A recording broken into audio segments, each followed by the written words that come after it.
సుబ్బారావు గారు, ఈ రోజు మనోళ్ళు టాస్ విన్ అవటం జరిగింది. ఫస్ట్ బ్యాటింగ్ తీసుకున్నారు. ఫస్ట్ బ్యాటింగ్ తీసుకున్నారు కాబట్టి మీ స్కోర్ అంచనా ఏంటి? మీరు నన్ను అడిగితే నా పర్సనల్ ఒపీనియన్ వచ్చి తక్కువలో తక్కువ 300 కొడతారని నా అంచనా. మరి మీరేమంటారు? అప్పారావు గారు, చిన్న కరెక్షన్. టాస్ మనం విన్ అవ్వలేదు, అపోజిషన్ వాళ్ళు విన్ అయ్యి మనకి బ్యాటింగ్ ఇచ్చారు. అక్కడే అపోజిషన్ వాళ్ళు మ్యాచ్ ఓడిపోయారు. ఎందుకంటే మన బ్యాటర్స్ ఎంత ఫామ్ లో ఉన్నారో, ఎంత బీభత్సంగా ఆడతారో వాళ్ళు ప్రత్యేకంగా తెలియదు కాబోలు.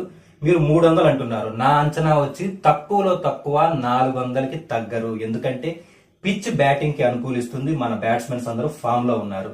నా అంచనా అయితే ఇంకొంచెం ఎక్కువ వేసి చెప్తాను. 400 నుంచి 450 వరకు వెళ్తుంది. అది మాత్రం ఖచ్చితంగా చెప్పగలను.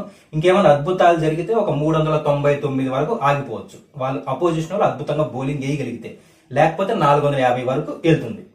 అదనమాట. సరిపోయారు ఇద్దరు. సాగుతుంది మీకు అలాగా. చెప్పండి, ఇంకా చెప్పండి. దగ్గర దగ్గర 1000 కొట్టేస్తారు. మధ్య మధ్యలో వైడ్లు, నో బాల్లు, ఫ్రీ హిట్లు వస్తాయి కాబట్టి 1000 కొడతారని చెప్పండి. మీ సొమ్మేం పోయింది?